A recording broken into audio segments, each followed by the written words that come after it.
Today I wanted to speak to you about my own personal reaction to a report that came out from UNICEF, and it's called Report Number 11. And did anyone hear this release in April? Because I do news for the news, I had to report on this. Anyone? No. See, that kind of worries me right there, that we got some important news and we're not getting it out to people. UNICEF typically is having its focus on how to help children in undeveloped countries that don't have access to some of the most basic care, that they don't have access to food and medicine and education.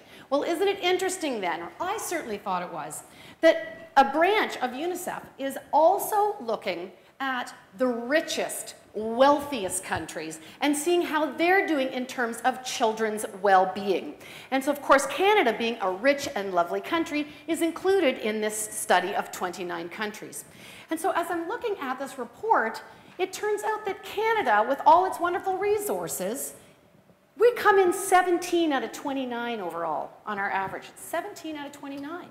Now, that kind of shocked me.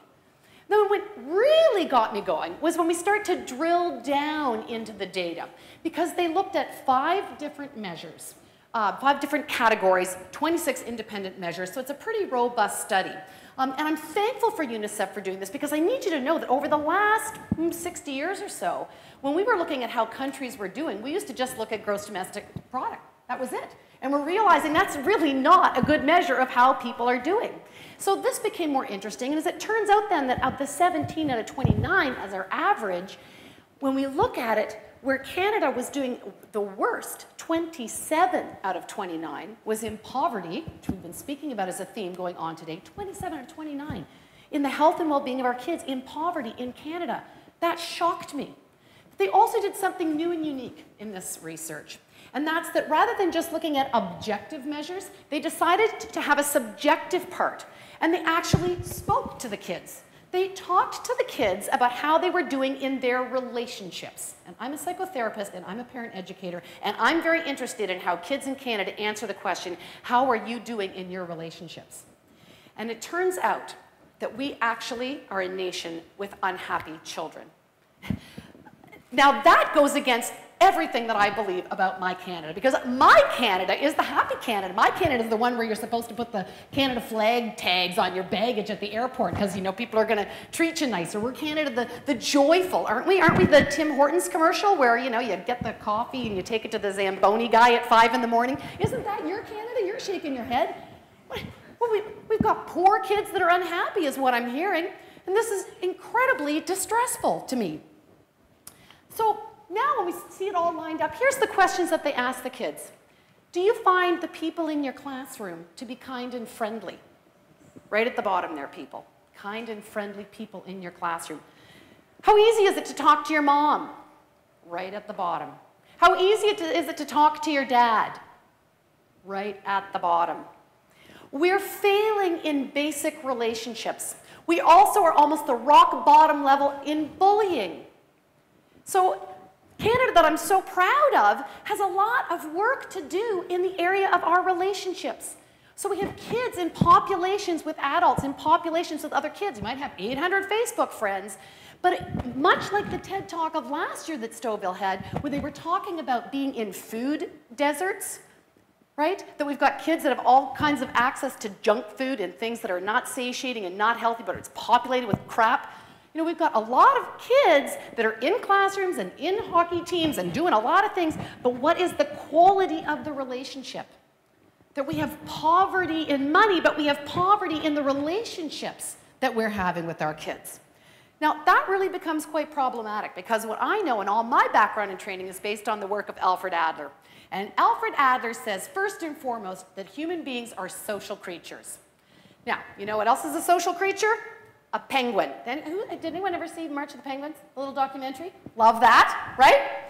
So think about the way penguins are. Penguins live in colonies. They need each other for their basic survival, right? They need each other because it is so cold down there that when they do their migration, they have to huddle up together, right? And they walk together so that they can stay warm and thermoregulate as a group. And then, of course, the people on the outside of the penguin colony are going to start being exposed to the minus 40-degree weather, and they're going to start getting cold. So what they do is they rotate who goes on the inside, right? And everyone takes a turn in their little penguin walk, do it on the outside, and when they get cold, they move on into the inside, and so it goes, and the whole colony survives because they're in it together. And that our children in our family also need to feel a sense of togetherness, that adults need to feel a sense of togetherness. Now, we don't call ourselves colonies of people, we call ourselves communities of people, schools of people, an audience of people. We are a collective as well. And Alfred Adler had a word, Gemeinschaftsgefühl. And if I'd have known I was going to have to say that at the end of the day, Gemeinschaftsgefühl.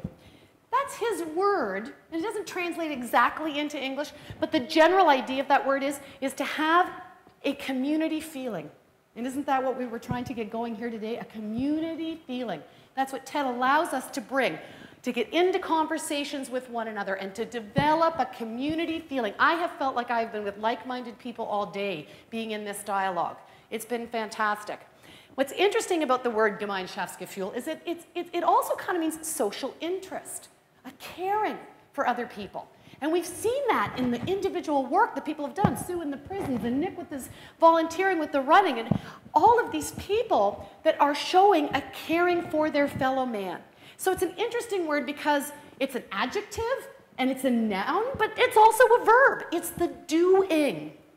So I want to challenge us to think about how we can be better together with our children, how we can improve the relationships that we're having with our kids. That in fact, that idea of social interest, Gemeinschaftsgefühl, the idea of wanting to be part of the tribe and part of the herd, we're wired for that. The brain is ready for that and it wants it. It is part of that happiness factor, although I noticed that was missing from the other TED Talk, the idea of being in healthy, solid relationships.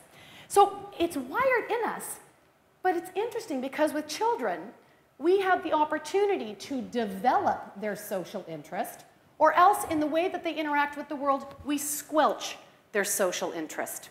With the child from birth, it's natural to kind of be egocentric because a baby needs community to keep it alive. It needs someone to thermoregulate it, pick it up, wrap it in a blanket. You know, we're warm-blooded creatures and we're born with no clothes on in a cold Canadian country, thank you very much. We need someone to care for us, someone to bring us food. An infant can't feed itself. And so for the child to say, I need to pay attention to me, I need to survive, is its first base, but then it pays attention to its primary caregiver. And we see attachment theory speaking to this. But now it's the mother or the father's job, the primary caregiver, to say, yes, you're fine, but now look up, look out, join your community. The first community of a child is its family.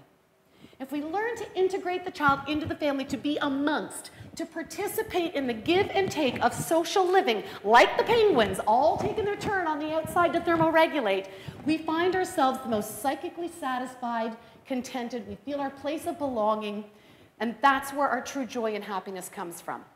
But unfortunately, so much of what we do as we are training and guiding today's children, we do not give them the opportunity to participate in the give and take in life anymore.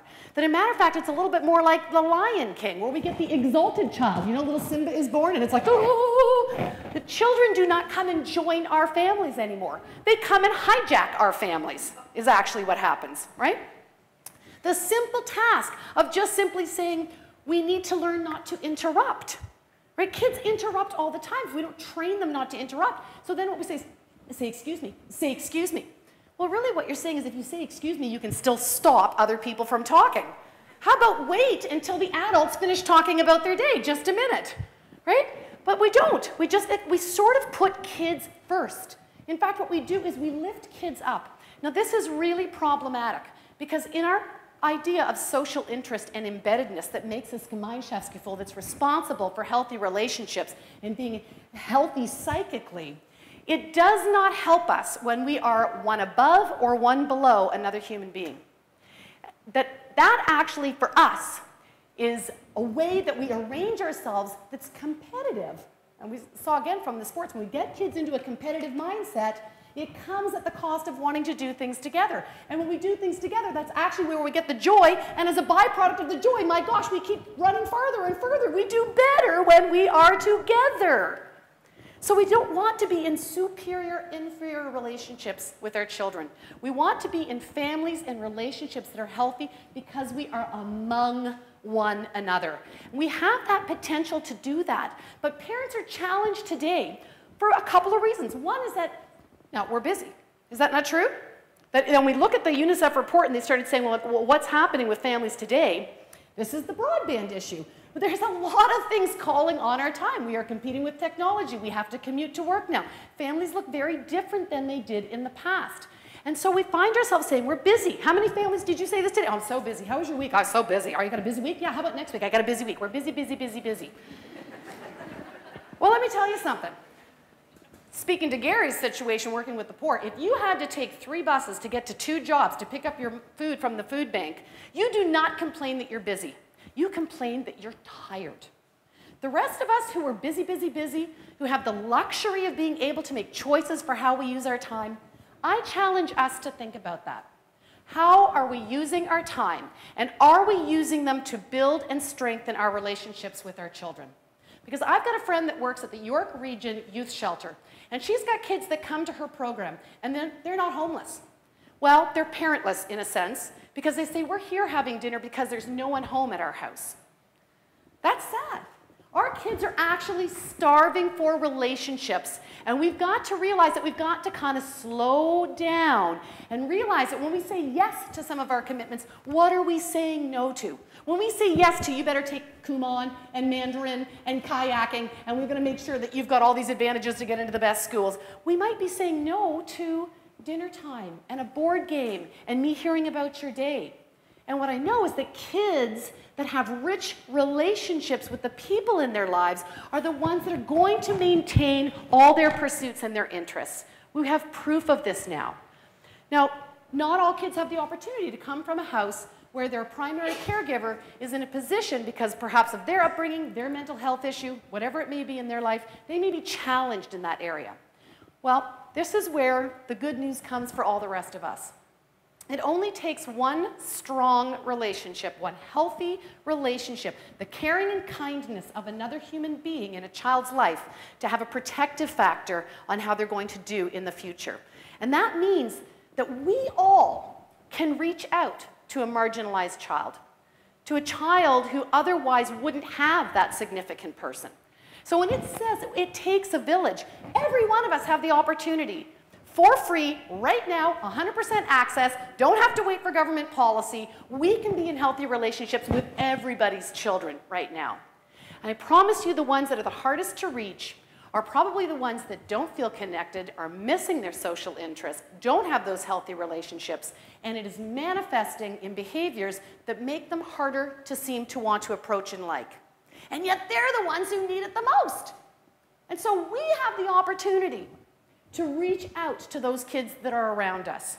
We have the opportunity to be the person who takes the time and caring, as Gary did, to listen to their stories, listen and care, to hear what it's about for them, to give them their place in our society and to say that they're important.